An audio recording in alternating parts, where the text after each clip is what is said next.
어머니의 손은 늘 거칠었다. 나는 화면 속 문장을 멍하니 바라봤다. 내가 20년 전에 쓴 문장, 내 딸이 어제 쓴 문장, 그리고 지금 한국에서 가장 유명한 베스트셀러 작가의 신작 예고문에 실린 문장. 세 번째였다. 손이 떨렸다.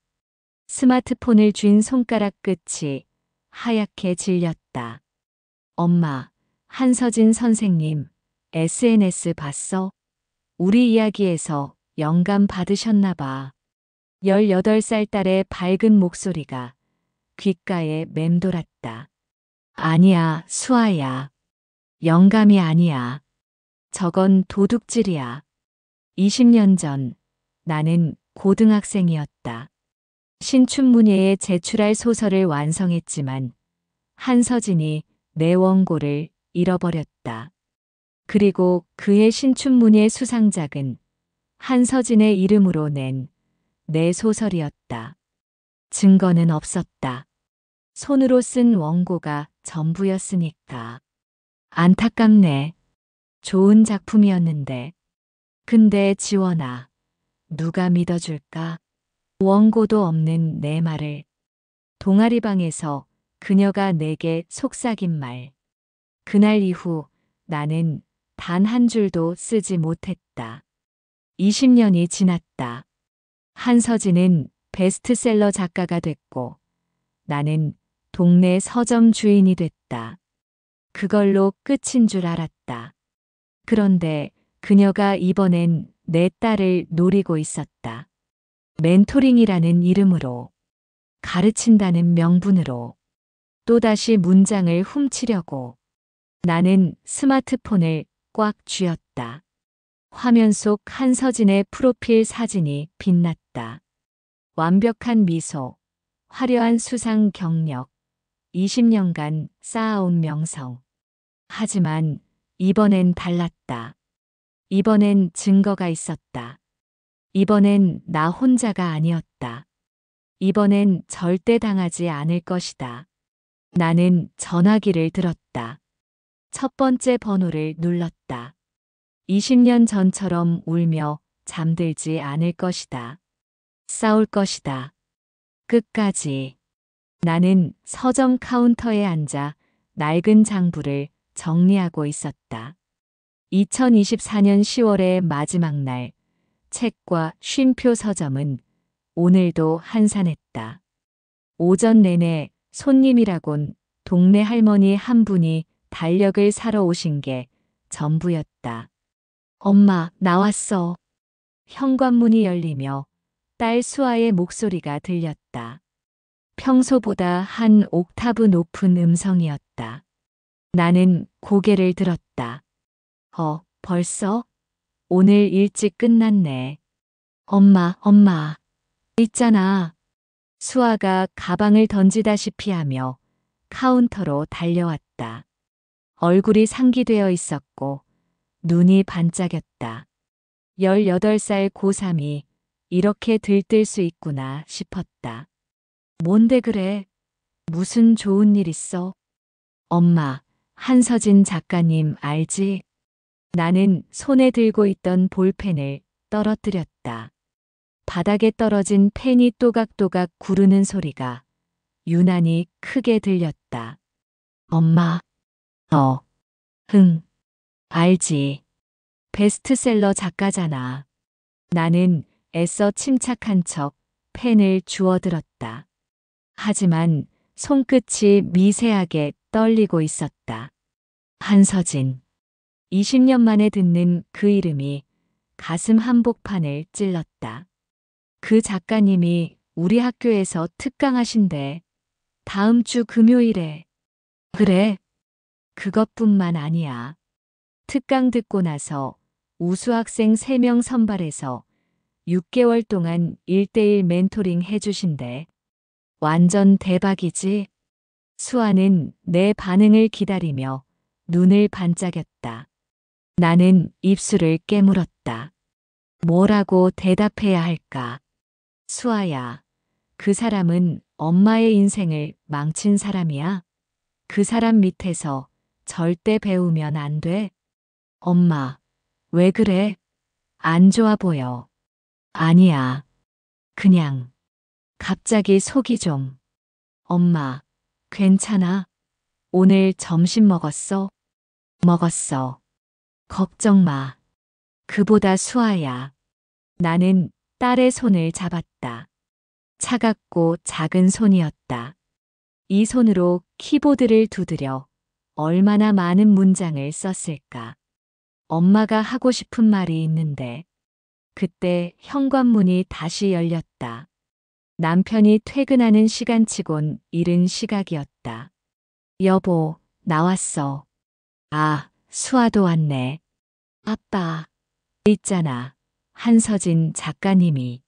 수아는 남편에게도 똑같은 이야기를 신나게 늘어놓았다. 남편은 고개를 끄덕이며 듣다가 내 표정을 보았다. 우리는 15년을 함께 산 부부였다. 그는 내 얼굴만 봐도 알 수 있었다. 수아야, 먼저 씻고 와. 저녁 준비할게. 응. 수아가 2층으로 올라가자 남편이 다가왔다. 한서진. 그 사람 맞지? 응. 20년 만이네. 나는 대답 대신 고개를 끄덕였다. 남편은 내 어깨를 가볍게 두드렸다. 어떻게 할 거야? 모르겠어. 말려야 할까? 그런데 뭐라고 설명하지? 20년 전 일을 지금 와서. 일단 저녁 먹고 천천히 생각해보자. 저녁 식사 내내 수아는 멘토링 이야기만 했다. 한서진의 어떤 작품이 좋은지, 어떤 문장이 인상 깊었는지, 멘토링에 뽑히려면 어떤 작품을 써야 할지. 나는 제대로 먹지도 못한 채 젓가락만 만지작거렸다.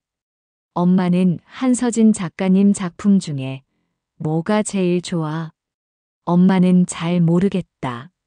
에이, 엄마 서점 하잖아. 한서진 작가님 책 우리 서점에도 있는데. 맞는 말이었다. 서점 베스트셀러 코너에 한서진의 책 3권이 꽂혀 있었다. 나는 그 책들을 볼 때마다 고개를 돌렸다. 손님이 그 책을 사겠다고 하면 포장하는 동안 책장을 펼쳐보지 않으려고 애썼다. 그날 밤 나는 잠을 이룰 수 없었다. 침대에 누워 천장을 바라보며 20년 전 그날을 떠올렸다. 2004년 11월 나는 고등학교 3학년이었다. 경기도의 작은 도시, 우리 집은 동네에서 철물점을 했다.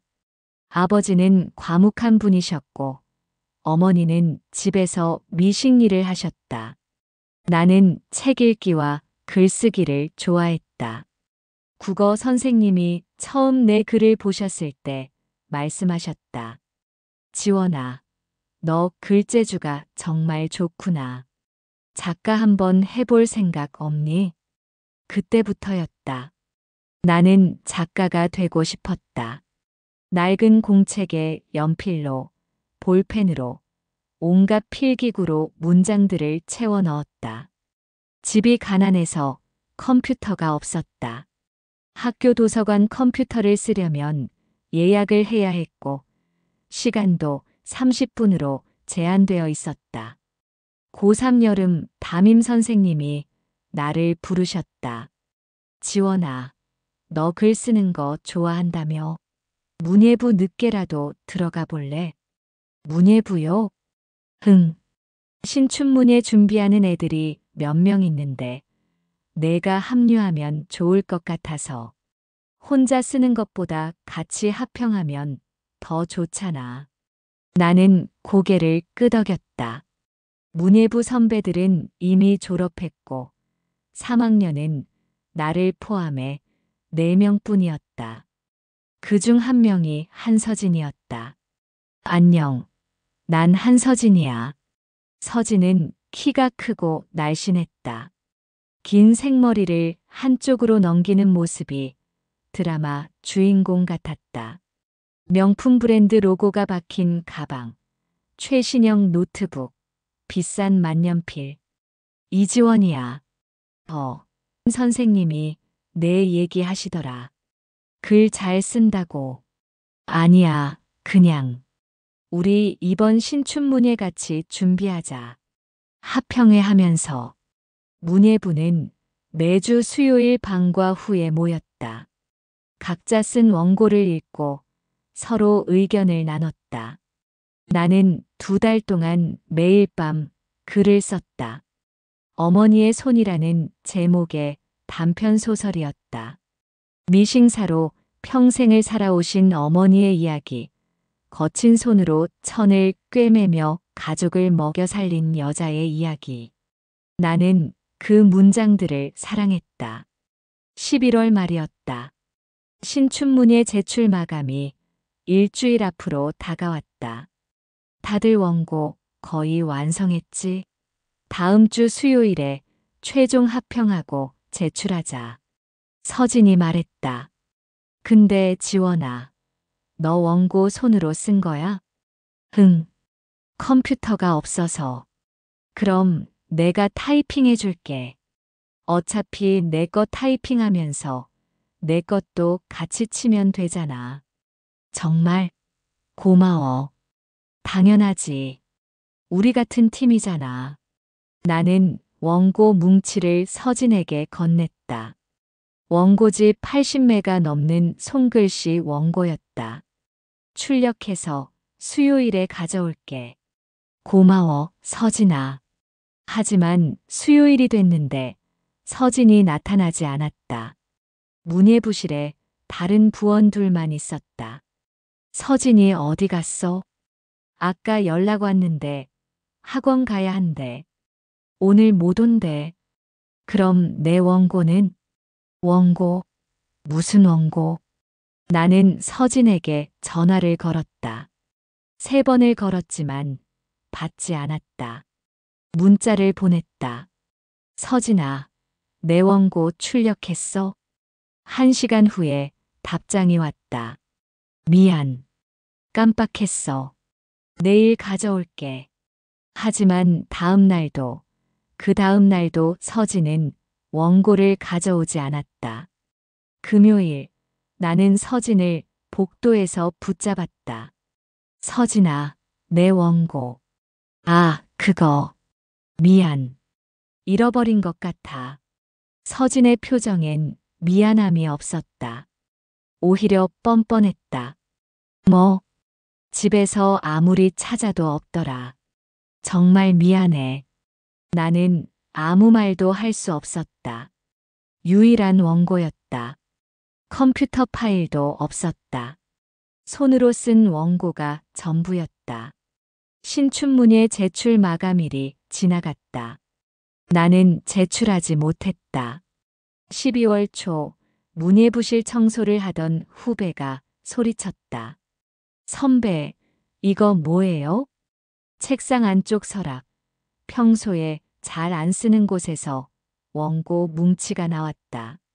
어머니의 손, 이지원. 내 원고였다. 손글씨 그대로. 이거 왜 여기 있어? 나는 원고를 들고 서진을 찾아갔다. 서진은 도서관에서 공부하고 있었다. 이거 문예부실 서랍에서 나왔어. 서진이 원고를 힐끗 보더니 고개를 돌렸다. 그래, 다행이네. 찾았구나. 왜 거기 있었어? 나도 몰라. 누가 넣어뒀나 보지. 너 일부러 그런 거지? 뭐, 무슨 소리야. 증거라도 있어? 나는 더 이상 말하지 않았다. 증거는 없었다. 1월 신춘문예 결과가 발표됐다. 복도 게시판에 누군가 신문 기사를 붙여놨다. 신춘문예 당선작 발표. 단편소설 부문. 당선자 한서진. 엄마의 바늘. 나는 그 자리에 멈춰 섰다. 점심시간 나는 도서관에서 신문을 찾아 읽었다. 당선작 전문이 실려 있었다. 엄마의 손은 늘 거칠었다. 바늘에 찔려 생긴 상처들이 손가락마다 박혀 있었다. 하지만 그 손이 만든 옷들은 모두 아름다웠다. 나는 숨이 막혔다. 그건 내 문장이었다. 어머니의 손의 첫 문단이었다. 단어 몇 개만 바뀌었을 뿐 문장 구조도 리듬도 똑같았다. 시상식이 끝나고 나는 서진을 쫓아갔다. 서진아. 그녀가 돌아봤다. 트로피를 든 손이 안정적이었다. 응, 내 원고. 혹시 내가. 뭐, 무슨 소리야? 내 작품. 내가 쓴 거랑 너무 비슷해. 서진이 한 발 다가왔다. 그리고 아무도 듣지 못할 만큼 작은 목소리로 속삭였다. 안타깝네. 좋은 작품이었는데. 근데 지원아, 누가 믿어줄까? 원고도 안 낸 내 말을. 그리고 돌아섰다. 나는 그 자리에 얼어붙었다. 침대 옆에서 남편의 고른 숨소리가 들렸다. 나는 몸을 돌려 창밖을 바라봤다. 가로등 불빛이 희미하게 방 안을 비췄다. 20년이 지났다. 한서진은 베스트셀러 작가가 되었고 나는 동네 서점 주인이 되었다. 그동안 나는 단 한 줄의 소설도 쓰지 않았다. 쓸 수가 없었다. 키보드 앞에 앉으면 그날 밤이 떠올랐다. 사라진 원고, 서진의 낭독, 그 속삭임. 그런데 이제 그 사람이 내 딸을 가르친다고? 나는 눈을 감았다. 안 돼. 절대 안 돼. 다음 날 아침, 나는 일찍 일어나 서점 문을 열었다. 커피를 내리고 어제 들어온 신간들을 정리했다. 손은 움직이는데 머리는 계속 같은 생각만 맴돌았다. 수아에게 뭐라고 말해야 할까? 엄마, 나 학교 갔다 올게. 2층에서 수아가 내려오며 인사했다. 교복을 입은 모습이 여전히 어려 보였다. 수아야, 잠깐. 응? 나는 카운터 뒤에서 나와 딸 앞에 섰다. 수아의 맑은 눈이 나를 바라봤다. 이 아이에게 어떻게 설명하지? 엄마의 과거를, 그 치욕을, 20년간 숨겨온 상처를. 한서진 작가 멘토링 말인데. 응, 엄마도 신청하라고 하려고 했지. 아니, 그게. 수아의 눈이 더 반짝였다. 나는 차마 말을 잇지 못했다. 엄마, 나 진짜 되고 싶어. 한서진 작가님한테 배우면 내 글이 얼마나 좋아질까. 그리고 수아가 가방에서 노트를 꺼냈다. 빼곡하게 적힌 글씨들이 보였다. 나 이미 작품 쓰기 시작했어. 서점지기 엄마라는 제목으로. 엄마 이야기야. 내 심장이 철렁 내려앉았다. 엄마. 이야기? 흥. 엄마가 이 서점을 어떻게 시작했는지, 어떤 마음으로 책을 팔고 있는지. 멋지잖아. 나 엄마가 정말 자랑스러워. 나는 딸을 껴안았다. 수아가 놀라서 웃었다. 엄마, 왜 그래? 갑자기. 그냥. 너무 예쁘고 기특해서. 에이, 엄마. 나 늦겠다. 다녀올게. 현관문이 닫히는 소리. 나는 그 자리에 한참을 서 있었다. 오후 2시쯤 손님이 들어왔다. 30대 후반으로 보이는 여성이었다. 캐주얼한 청바지에 간단한 티셔츠 차림이었지만 어딘가 지쳐 보였다. 안녕하세요. 찾으시는 책 있으세요? 아, 아니요. 그냥 구경 좀 하려고요. 여성은 서가 사이를 천천히 걸었다. 문학 코너에 오래 머물렀다. 한서진의 책 앞에서 멈췄다. 이 작가, 요즘 인기 많죠? 네, 베스트셀러 작가니까요. 읽어보셨어요? 나는 잠시 망설였다. 아니요. 아직. 저도요. 여성이 책을 집어들었다. 표지를 한참 들여다보더니 다시 제자리에 꽂았다. 사장님, 혹시 시간 좀 괜찮으세요? 네. 제가 할 이야기가 있어서요. 나는 그녀를 서점 한쪽의 작은 카페 테이블로 안내했다.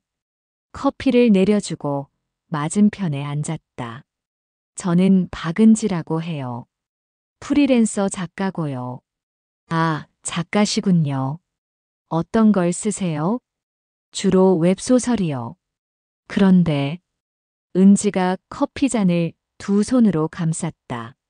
손이 떨리고 있었다. 사장님은 한서진 작가 알죠? 또 그 이름이다. 나는 고개를 끄덕였다. 5년 전이었어요. 저는 신인 작가였고 한서진 작가가 심사위원으로 있는 출판사 신인상에 응모했어요. 그래서요, 제 작품이 최우수상을 받았어요.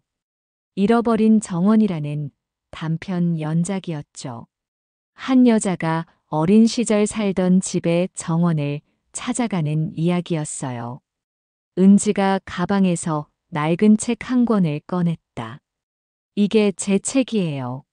출판사에서 단행본으로 냈죠. 그런데 그녀가 스마트폰을 꺼내 무언가를 검색했다. 한서진의 장편소설 표지가 나타났다. 1년 후에 한서진 작가가 장편소설을 냈어요. 사라진 뜰이라는 제목으로요. 읽어보니까 비슷했나요? 비슷한 정도가 아니었어요. 주인공 설정, 핵심 에피소드, 심지어 특정 장면의 묘사까지 거의 똑같았어요. 나는 손에 힘을 주었다. 커피잔이 덜컥 소리를 냈다. 그래서 어떻게 하셨어요? 변호사 찾아갔죠. 소송 준비했어요. 그런데 은지의 눈에 눈물이 고였다. 증거가 부족하대요. 아이디어 유사성은 표절로 인정받기 어렵다고. 게다가 한서진 작가 쪽 변호사는 출판사 대표 아버지가 선임한 대형 로펌이었어요. 저는 포기할 수밖에 없었어요. 그 후로는요, 글을 못 쓰겠더라고요. 뭘 써도 혹시 또 누가 가져가면 어떡하나 하는 생각뿐이었어요. 결국 웹소설로 방향을 틀었죠. 빠르게 연재해서 증거를 남기는 거예요. 나는 은지의 손을 잡았다. 왜 저한테 이 이야기를 하시는 거예요? 사장님 표정이요. 네. 아까 한서진 작가 책 앞에서 사장님 표정을 봤어요. 제가 아는 표정이었거든요. 피해자의 표정. 나는 할 말을 잃었다. 은지가 조용히 말을 이었다. 혹시 사장님도? 한참의 침묵이 흘렀다. 서점 안은 고요했다. 벽시계의 초침 소리만 들렸다. 20년 전이에요. 내 입에서 말이 흘러나왔다. 처음이었다. 남편 외에는 아무에게도 한 적 없는 이야기. 고등학생 때 신춘문예를 준비했어요. 문예반 친구였던 한서진은 제 원고를 타이핑해주겠다며 가져가더니 잃어버렸어요. 그리고 비슷한 작품으로 신춘문예에서 상을 받았지요. 증거는요? 없어요. 손으로 쓴 원고가 전부였으니까. 그 후로 저는 한 줄도 쓰지 못했어요. 은지가 눈물을 닦았다. 사장님, 우리 둘만이 아닐 거예요. 무슨 말씀이세요? 한서진 작가, 20년 동안 계속 그래왔을 거예요. 저처럼 증거가 부족해서 포기한 사람들이 더 있을 거라고요. 그날 밤 나는 노트북을 켰다. 오랜만에 인터넷 검색창을 열었다. 손가락이 키보드 위에서 망설이다가 천천히 움직였다. 한서진 표절 의혹. 몇 개의 기사가 나왔다. 대부분 추측성 기사였고 구체적 증거는 없었다. 하지만 댓글들이 눈에 띄었다. 저도 당했어요. 하지만 증거가 없어서. 지인이 한서진한테 원고 보여줬다가 비슷한 내용이 나중에. 출판계에서는 다들 알아요. 그냥 말 못하는 거죠. 나는 화면을 오래 들여다봤다. 20년 동안 혼자라고 생각했는데 그게 아니었다. 엄마, 아직 안 자? 문이 열리며 수아가 들어왔다. 흥, 너는? 나도 잠이 안 와서. 엄마, 내 원고 좀 봐줄래? 수아가 노트북을 들고 내 옆에 앉았다. 화면에 서점지기 엄마라는 제목이 보였다. 아직 초고인데 엄마 생각 듣고 싶어서. 나는 화면을 읽기 시작했다. 엄마의 서점은 작았다. 하지만 그곳에는 세상의 모든 이야기가 있었다. 엄마는 매일 아침 일찍 문을 열고 책들의 먼지를 털고 손님을 기다렸다. 문장이 좋았다. 수아만의 목소리가 있었다. 따뜻하고 진솔했다. 수아야. 응? 정말 잘 썼다. 정말? 그럼 이걸로 멘토링 신청해도 될까? 나는 딸의 빛나는 눈을 보았다. 저 눈빛을 꺼뜨릴 수는 없었다. 20년 전의 나처럼 만들 수는 없었다. 그래, 해보자. 진짜? 엄마 찬성해. 흥, 단, 조심해야 해. 내 원고는 항상 백업하고 누구한테 보여줄 때도 증거를 남기고 엄마, 무슨 추리소설 쓰는 것도 아니고. 수아가 웃었다. 나는 웃지 못했다. 다음 주 금요일이 다가왔다. 한서진의 특강날이었다. 수아는 아침부터 들떠 있었다. 엄마, 나 특강 끝나고 바로 집에 올게. 어떤 분이실까? 떨린다. 수아야 있잖아. 응? 나는 다시 한번 입을 열려다가 닫았다. 대신 딸을 꼭 껴안았다. 잘 다녀와. 그리고 조심해. 엄마, 왜 자꾸 조심하래? 특강인데. 수아가 학교에 간 후 나는 서점에 혼자 앉아 있었다. 손님도 없었다. 시계만 째깍거렸다. 오후 4시 문자가 왔다. 엄마, 특강 끝났어. 대박이었어. 한서진 작가님 진짜 멋있으셔. 나 원고 제출했어. 결과는 다음 주에 나온대. 나는 휴대폰을 꽉 쥐었다. 또 한 주가 지났다. 수아가 뛰어들어왔다. 엄마, 엄마. 왜? 무슨 일이야? 나 뽑혔어. 멘토링 학생으로. 수아가 나를 껴안고 펄쩍 뛰었다. 나는 딸을 안은 채 눈을 감았다. 가슴 속에서 무언가가 차갑게 내려앉았다. 엄마, 왜 울어? 아니야. 기뻐서 그래. 축하해, 수아야. 다음 주 토요일에 첫 멘토링이래. 강남에 있는 작가님 작업실로 가면 돼. 엄마, 같이 가줄 수 있어? 그래. 같이 가자. 나는 딸의 머리를 쓰다듬었다. 손이 떨렸다. 토요일 아침, 우리는 강남으로 향했다. 지하철을 타고 가는 동안 수아는 계속 떠들었다. 나는 거의 듣지 못했다. 머릿속이 하얘졌다. 20년 만에 한서진을 다시 만난다. 강남역에서 내려 주소를 확인하며 걸었다. 고급 오피스텔 건물 앞에 도착했을 때 나는 잠시 멈춰 섰다. 엄마, 왜 그래? 들어가자. 수아가 내 팔을 잡아 끌었다. 나는 심호흡을 하고 로비로 들어갔다. 엘리베이터가 15층에서 멈췄다. 문이 열리자 복도 끝에 1502호라는 숫자가 보였다. 수아가 초인종을 눌렀다. 네, 들어오세요. 문이 열렸다. 그리고 그녀가 나타났다. 한서진은 20년 전과 크게 달라지지 않았다. 여전히 날씬하고 긴 머리를 한쪽으로 넘긴 모습도 똑같았다. 다만 얼굴에 세월의 흔적이 약간 보였다. 캐시미어 가디건에 슬랙스, 심플하지만 비싼 옷차림이었다.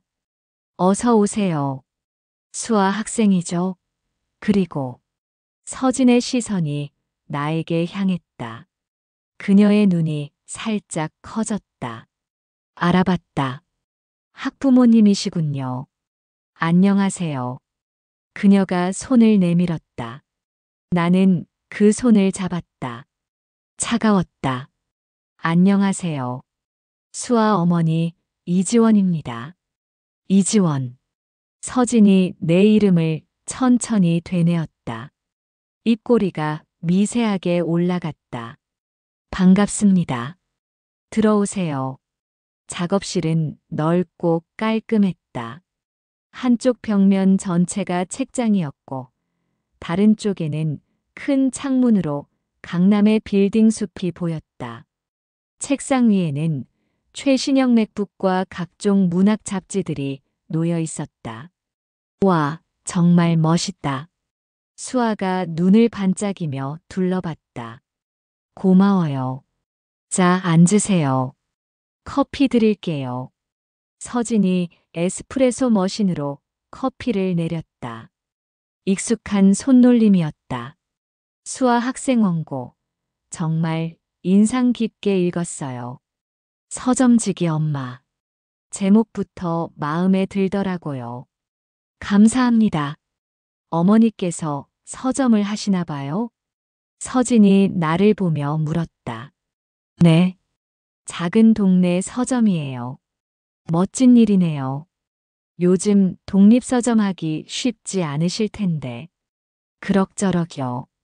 학부모님도 글 쓰셨나 봐요. 수아 학생 문장에서 누군가의 영향이 느껴지거든요. 나는 커피잔을 쥔 손에 힘을 주었다. 아니요. 그냥 책 좀 읽는 정도예요. 그래요? 근데 어디서 본 것 같은데. 서진이 고개를 갸웃했다. 하지만 눈은 정확히 알고 있다고 말하고 있었다. 혹시 어디서 뵌 적 있나요? 글쎄요. 기억이 안 나네요. 그럼 착각이겠네요. 자, 본격적으로 멘토링 시작할까요? 서진이 수아를 작은 테이블로 안내했다. 나는 소파에 앉아서 지켜봤다. 먼저 수아 학생 원고에 대해 이야기해 볼게요. 전체적인 구성은 좋아요. 특히 어머니에 대한 관찰이 섬세하더라고요. 정말요? 네. 다만 몇 가지 보완할 점이 있어요. 예를 들어 여기. 서진이 프린트한 원고에 붉은 펜으로 표시를 했다. 수아는 고개를 끄덕이며 열심히 들었다. 1시간 정도 지났을 때 서진이 말했다. 오늘은 여기까지 할게요. 다음 주까지 수정한 원고 보내주세요.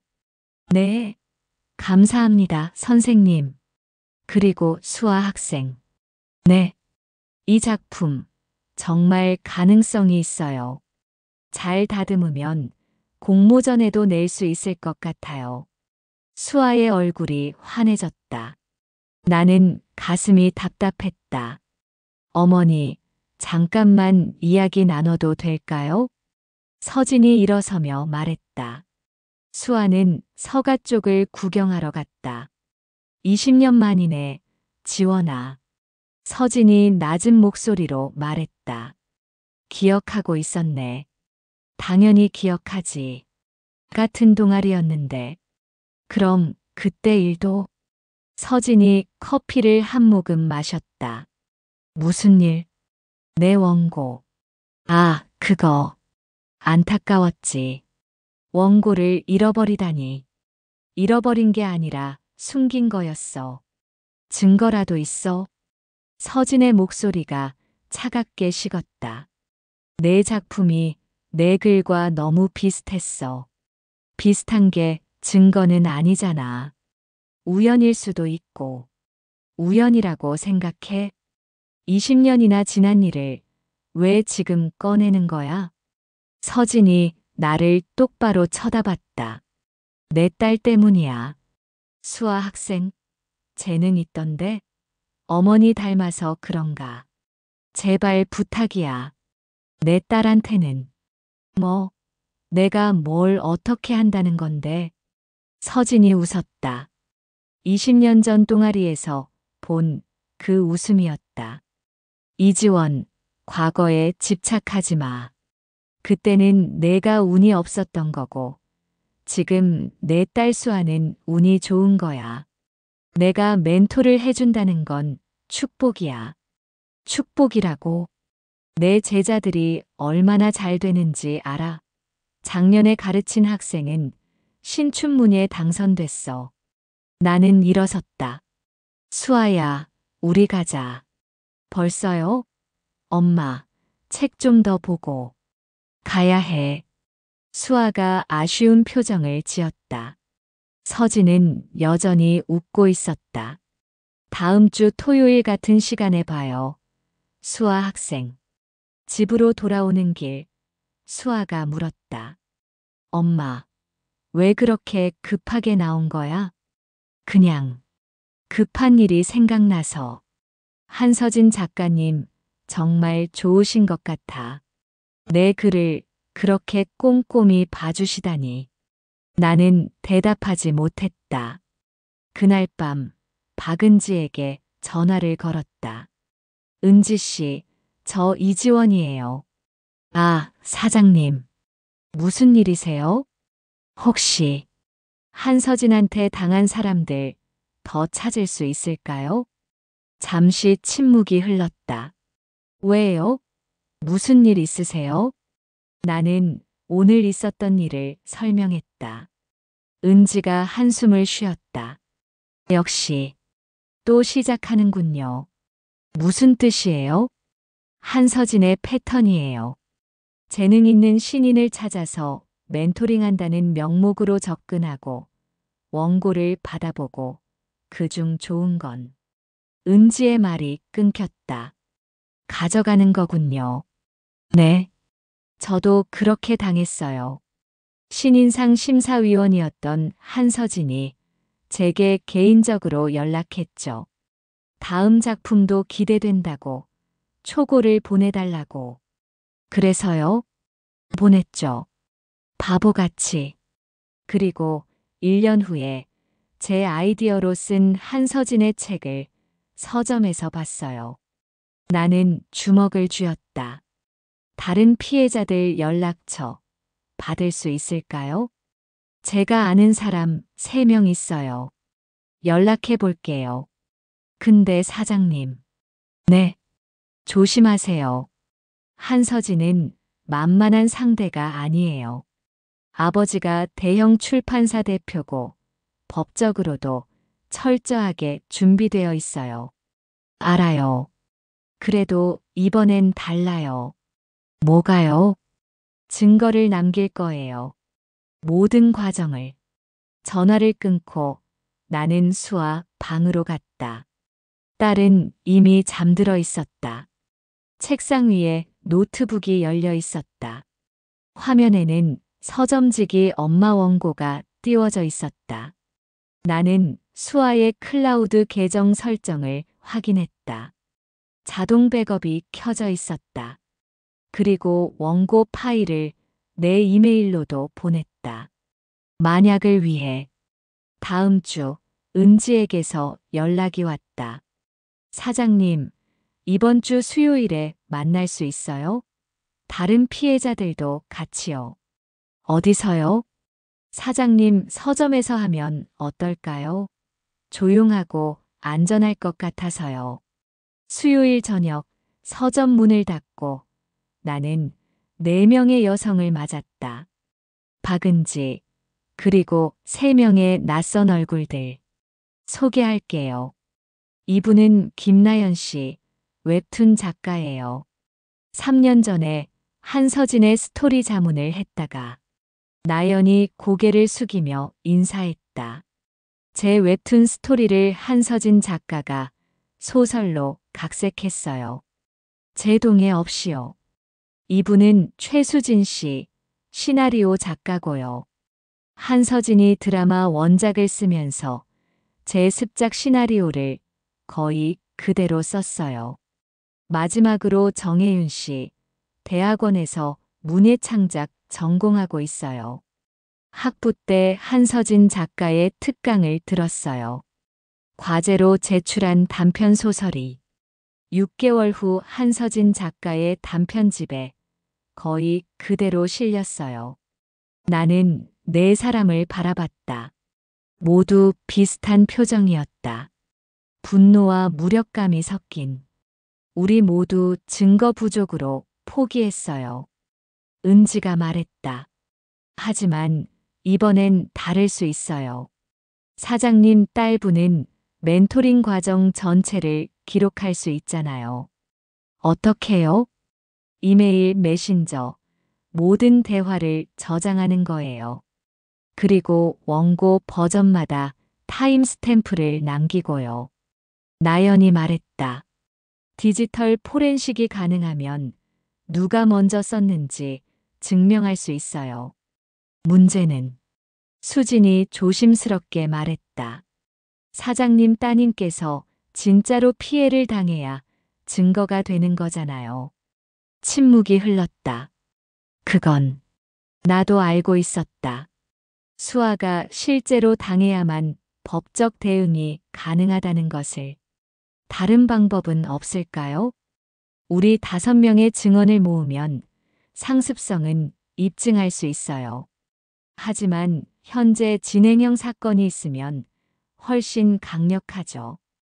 은지가 말했다. 사장님이 결정하세요. 피해를 보는 건 따님이니까요. 나는 오랫동안 생각했다. 일단 지켜보겠습니다.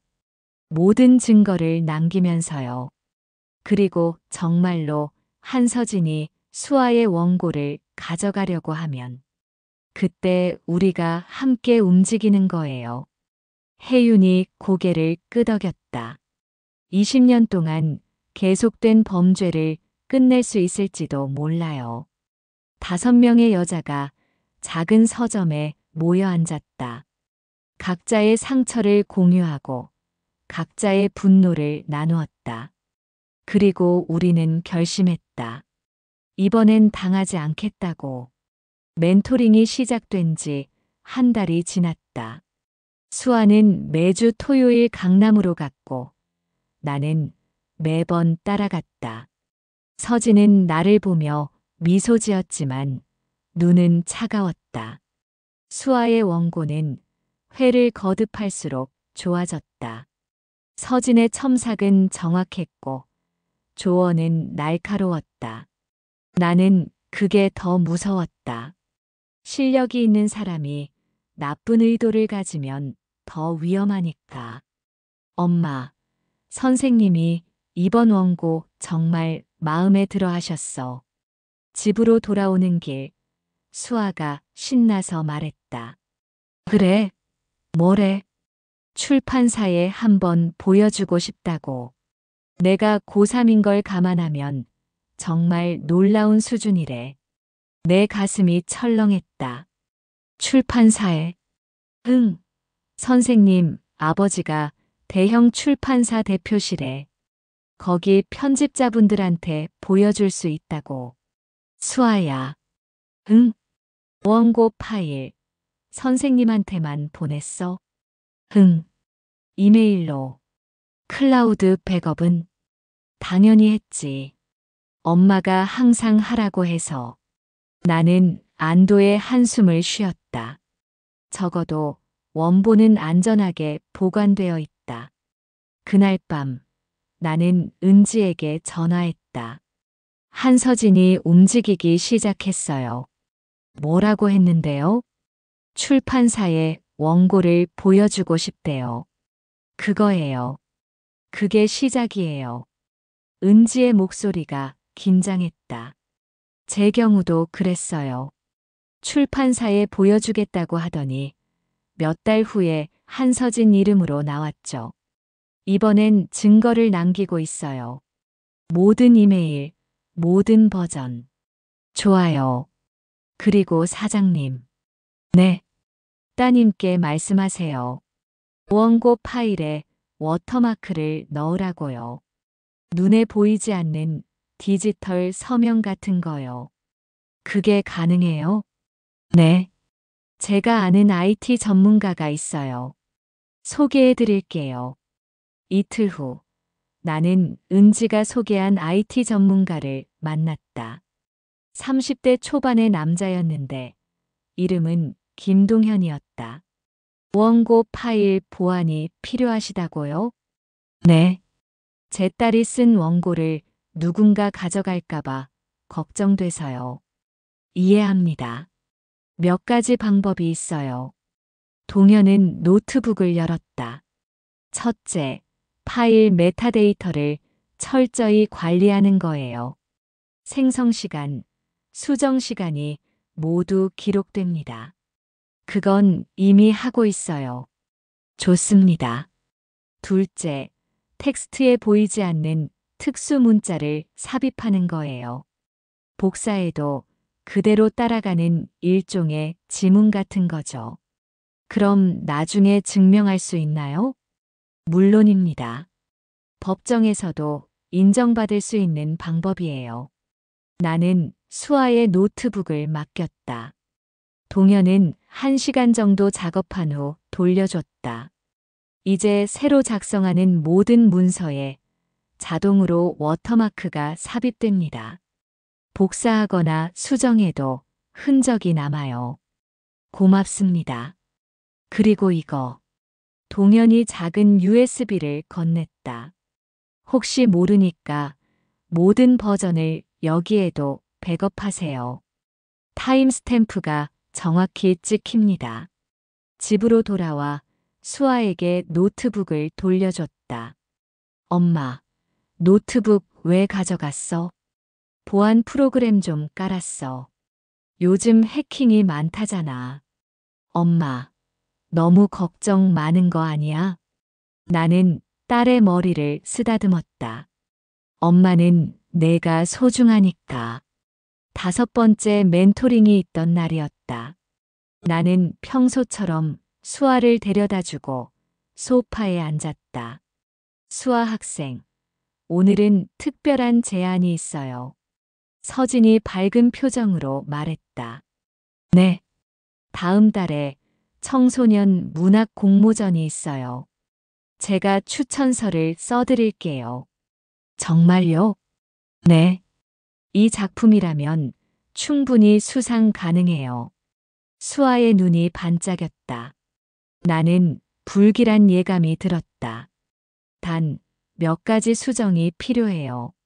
제가 편집자 입장에서 봤을 때 구성을 조금 바꾸면 더 좋을 것 같아요. 어떻게요? 일단 원고 최종본을 제게 보내주세요. 제가 직접 수정안을 만들어 볼게요. 네. 집으로 돌아오는 길, 나는 수아에게 물었다. 수아야, 선생님이 직접 수정한다고 했지? 흥, 정말 좋으시다. 원본은 너도 가지고 있어야 해. 당연하지. 내가 쓴 건데. 모든 버전을 다 저장해둬. 알았지? 알았어, 엄마. 왜 이렇게 신경 쓰는 거야? 나는 대답하지 못했다. 일주일 후 서진에게서 수아에게 이메일이 왔다. 수정본 보내드려요. 확인해 보세요. 수아가 파일을 열었다. 나도 옆에서 함께 봤다. 처음 몇 페이지는 비슷했다.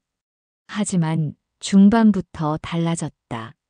문장이 바뀌고 장면이 추가되고 심지어 결말도 완전히 달라졌다.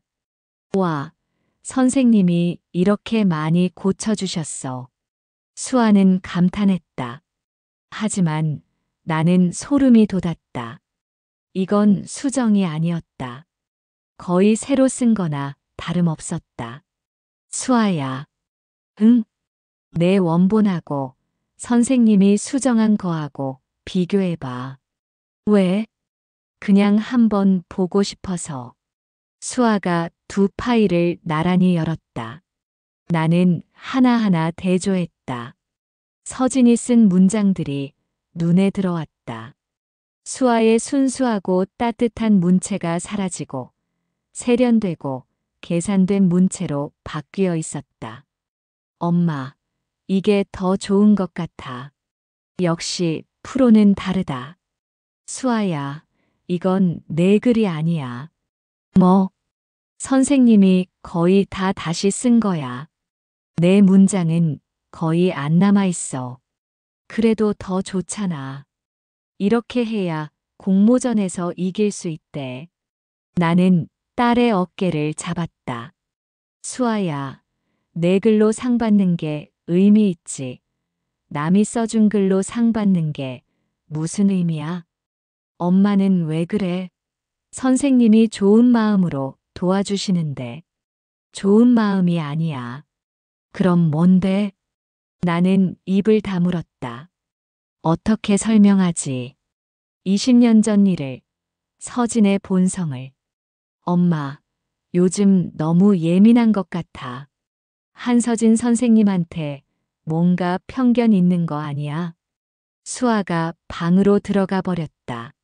나는 거실에 혼자 앉아 있었다.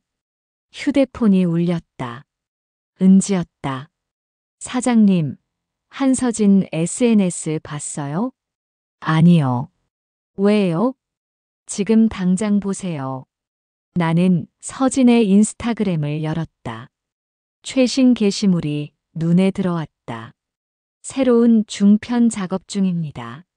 한 서점지기 여성의 이야기예요. 곧 공개할 수 있을 것 같아요. 신작예고, 중편 소설, 서점. 사진은 서진의 작업실 책상. 노트북 화면에는 문서 제목이 보였다. 책방의 여자. 나는 손이 떨렸다. 수아의 서점지기 엄마를 가져갈 생각이구나. 바로 나연에게 전화했다. 나연 씨, 지금 당장 만날 수 있어요?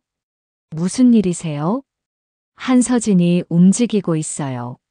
지금 당장요. 1시간 후 5명의 여자가 다시 서점에 모였다. 이거 봐요. 나는 서진의 SNS를 보여줬다. 시작됐네요. 은지가 한숨을 쉬었다. 우리 뭘 해야 해요? 일단 증거를 더 확보해야 해요. 동현이 말했다. 나는 그를 이번 모임에 초대했다. 수아 학생이 보낸 원본 파일과 한서진이 수정한 파일, 그리고 앞으로 나올 한서진의 신작. 이 세 가지를 비교 분석하면 표절을 입증할 수 있어요. 문제는 한서진이 영리하다는 거예요. 수진이 말했다. 단어나 문장을 조금씩 바꿔서 직접적인 표절이 아닌 것처럼 만들거든요. 하지만 이번엔 과정이 다 기록되어 있어요. 혜윤이 노트북을 열었다. 이메일, 메시지, 수정 이력. 모두 타임스탬프가 찍혀 있죠. 그리고 이건 동현이 파일 하나를 열었다. 수아 학생 원고에 삽입된 디지털 워터마크예요.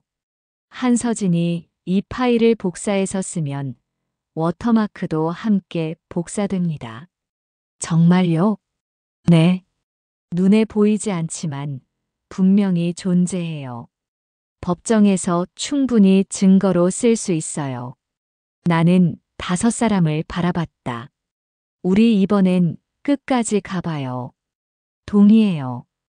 은지가 고개를 끄덕였다. 20년간 계속된 범죄를 끝낼 때가 됐어요. 그날 밤 나는 수아 방에 들어갔다. 딸은 침대에 누워 천장을 보고 있었다. 수아야. 뭐? 엄마가 미안해. 아까 너무 심하게 말했지? 아니야. 엄마 말도 맞아. 수아가 몸을 돌려 나를 봤다. 생각해봤는데 엄마 말이 맞는 것 같아. 선생님이 거의 다 다시 쓰셨더라. 그건 내 글이 아니야.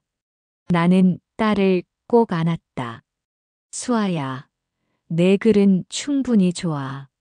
내 목소리로 쓴 것만큼 가치 있는 건 없어. 근데 엄마. 응? 엄마는 왜 한서진 선생님을 그렇게 싫어해? 나는 한참을 침묵했다. 언젠가 이야기해 줄게. 지금은 아니지만. 다음 주 멘토링 날, 수아는 서진에게 말했다. 선생님, 죄송하지만 원본으로 공모전에 내고 싶어요. 서진의 표정이 굳었다. 왜? 수정본이 훨씬 낫지 않아? 네. 하지만 제 글로 내고 싶어요. 수아 학생, 그럼 안 될 거예요. 원본은 아직 부족해요. 괜찮아요. 떨어져도 제 글로 떨어지고 싶어요. 서진이 나를 쳐다봤다. 눈빛이 차가웠다. 어머니가 그런 이상한 생각을 심어준 거죠? 아니요. 제 생각이에요. 수아가 당당하게 말했다. 그럼 멘토링은 여기서 끝내죠. 네. 제 조언을 무시할 거면 더 이상 가르칠 이유가 없어요. 서진이 일어섰다. 나가주세요. 집으로 돌아오는 길, 수아가 울었다. 엄마, 내가 잘못한 걸까? 아니야. 넌 잘했어.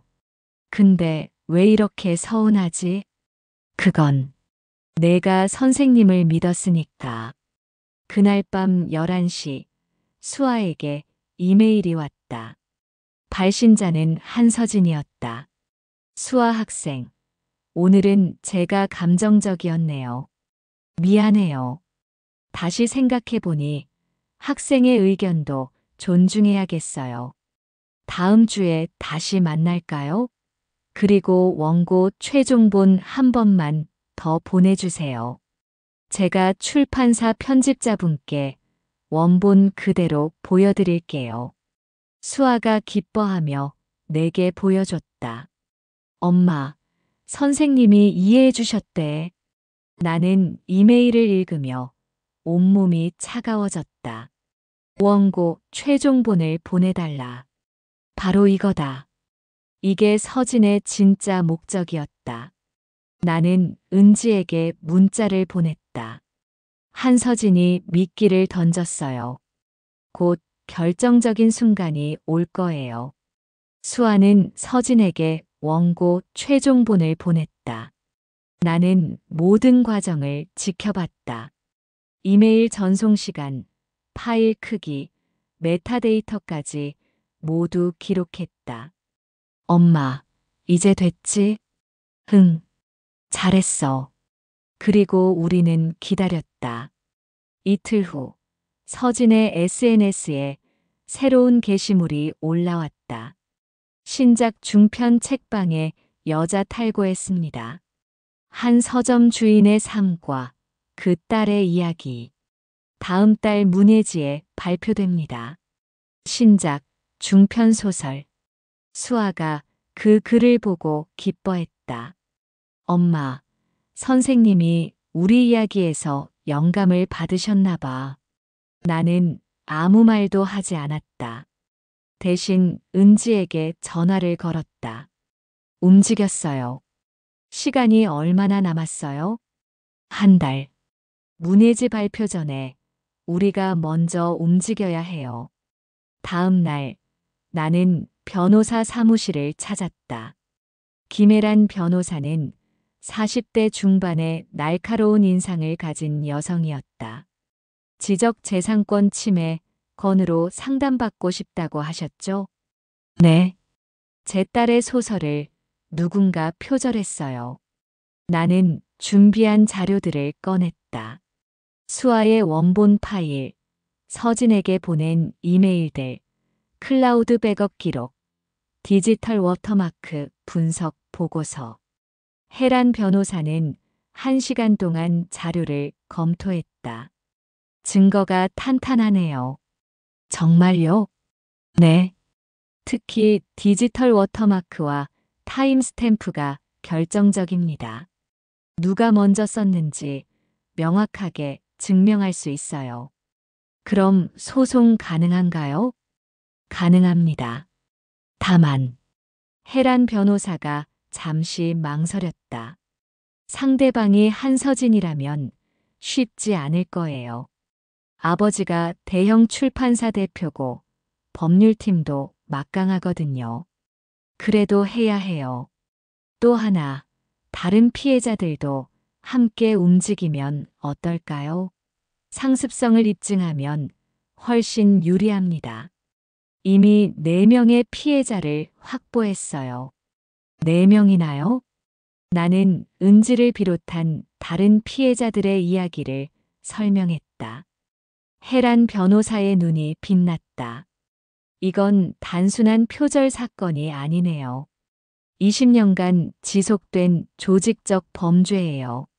일주일 후 우리 6명은 변호사 사무실에 모였다.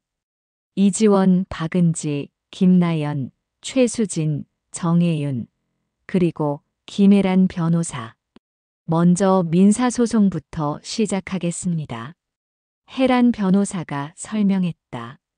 이지원 씨 따님의 사건을 주 케이스로 하고 나머지 분들의 사례는 상습성 입증 자료로 활용할 거예요. 한서진 측에서 합의를 제안하면 어떻게 하죠? 은지가 물었다. 거절하세요. 이번엔 돈이 목적이 아니잖아요. 맞아요. 나는 고개를 끄덕였다. 진실을 밝히는 게 목적이에요. 소장이 접수되었다. 한서진에게 소송 통지서가 발송되었다. 이틀 후 서진의 변호사에게서 연락이 왔다. 의뢰인께서 합의를 원하십니다. 5천만 원을 제시하겠습니다. 거절합니다. 혜란 변호사가 단호하게 말했다. 1억은 어떻습니까? 금액의 문제가 아닙니다. 그럼 무엇을 원하시는 겁니까? 공개 사과와 표절 사실 인정입니다. 전화가 끊겼다. 그날 밤 내 휴대폰이 울렸다. 낯선 번호였다. 여보세요?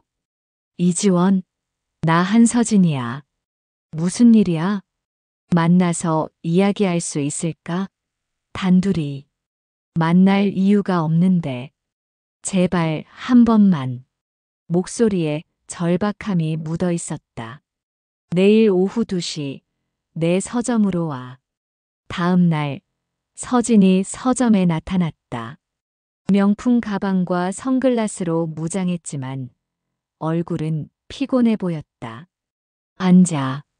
나는 카페 테이블을 가리켰다. 서진이 선글라스를 벗었다. 눈 밑에 다크서클이 짙었다.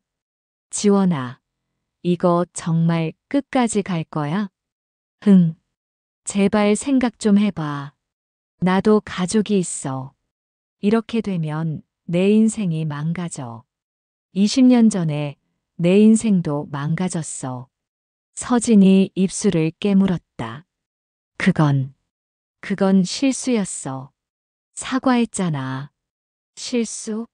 고의적으로 내 원고를 돌려주지 않은 게 실수야. 나도 힘들었어. 부모님의 기대가 너무 컸고, 항상 1등을 해야 했고, 그래서 남의 것을 훔쳐도 된다고. 서진이 고개를 숙였다. 미안해. 진심으로. 20년 늦었어. 그리고 너는 계속 똑같은 짓을 해왔잖아. 아니야, 나는.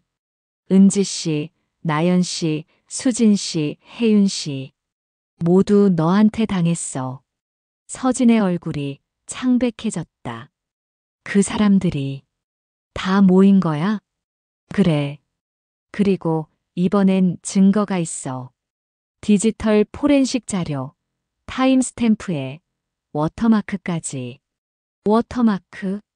내가 복사한 파일에 다 들어있어.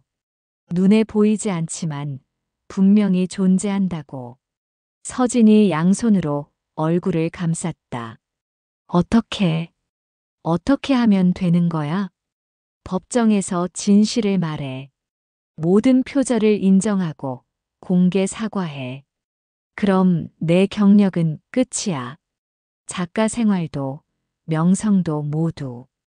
20년간 내가 망친 사람들 생각은 안 해봤어? 서진이 울기 시작했다. 하지만 나는 동정심이 들지 않았다. 일주일 줄게. 생각해봐. 서진은 아무 말 없이 나갔다. 일주일 후 법정 조정기일이었다. 서진과 그녀의 변호사, 아버지까지 나타났다. 우리 딸이 잘못했습니다. 서진의 아버지가 고개를 숙였다. 하지만 이렇게까지 할 필요가 있습니까? 합의금을 더 올리겠습니다. 안 된다고 했잖아요. 혜란 변호사가 말했다. 우리가 원하는 건 돈이 아니라 진실입니다. 진실을 알면 뭐합니까? 제 딸 인생 끝나는데 20년간 당신 딸 때문에 인생 끝난 사람들 생각은요? 내가 일어서서 말했다. 저는 꿈을 포기했어요. 은지 씨는 우울증을 앓았어요. 나연 씨는 그림을 그만뒀어요. 수진 씨는 시나리오 쓰기를 두려워하게 됐어요. 혜윤 씨는 대학원을 중퇴했어요. 서진의 아버지가 할 말을 잃었다. 그리고 이번엔 제 딸 차례였어요. 절대 용서할 수 없어요. 조정은 결렬되었다. 본격적인 재판이 시작되었다. 첫 공판에서 혜란 변호사는 결정적 증거들을 제시했다.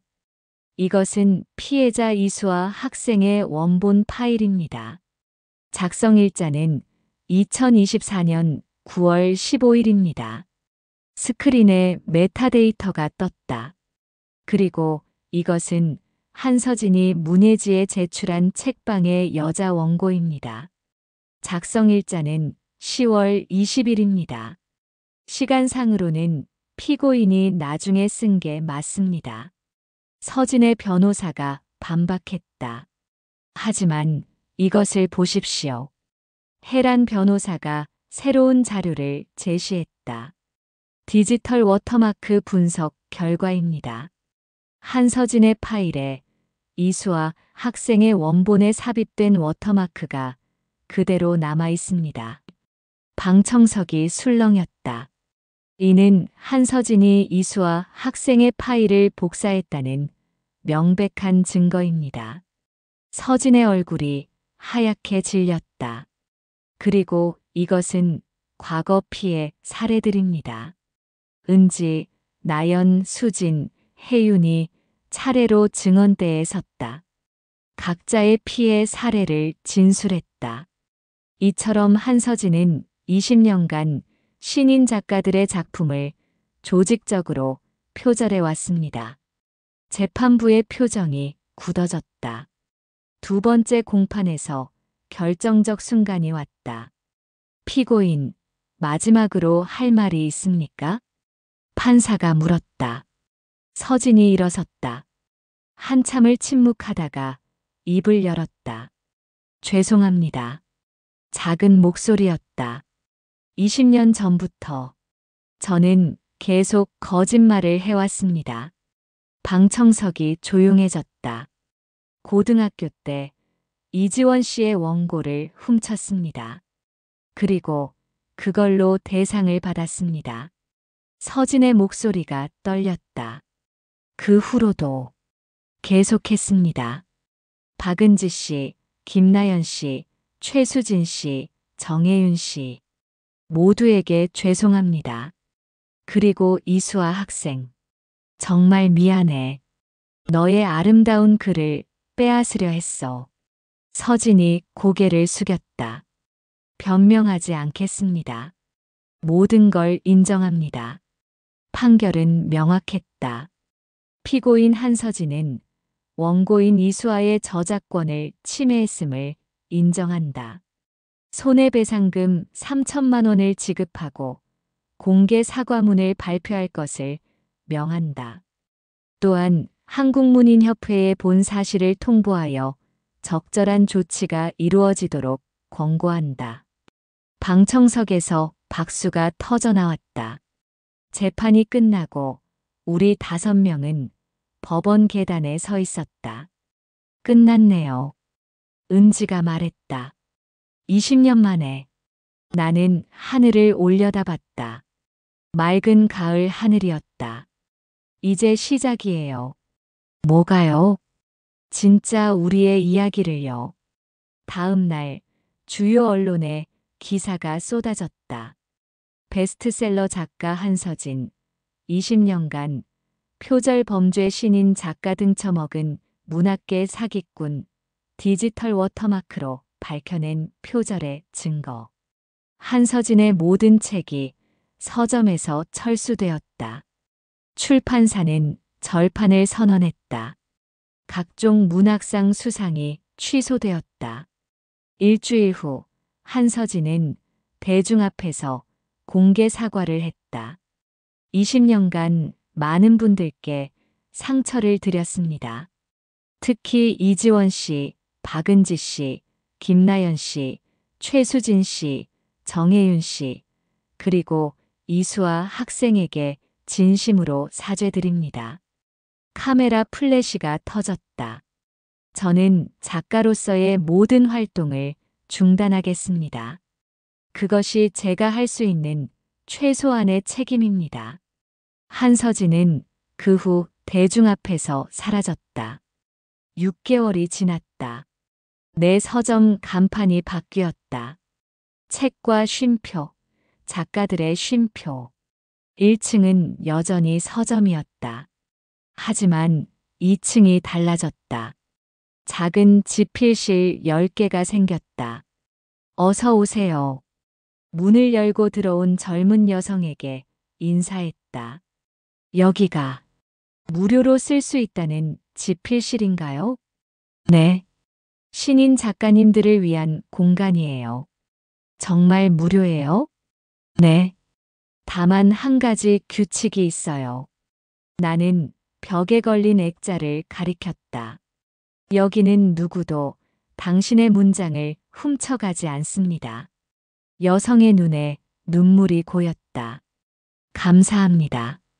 은지는 2층 집필실 중 하나를 쓰며 새 소설을 쓰고 있었다. 나연은 웹툰을 다시 시작했다.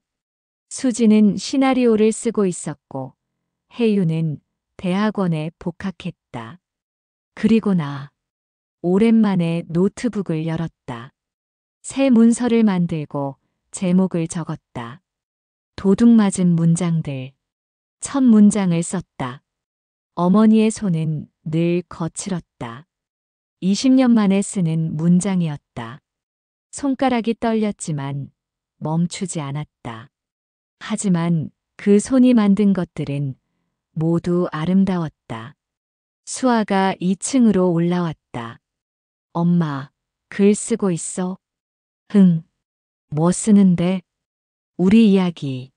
수아가 내 어깨에 기댔다. 멋지다, 엄마.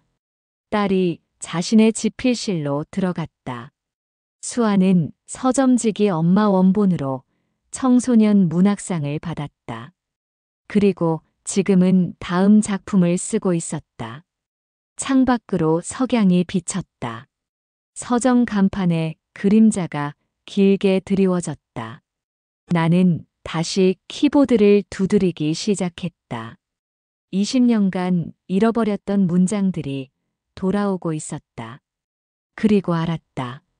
도둑맞은 문장은 언젠가 반드시 주인에게 돌아온다는 것을.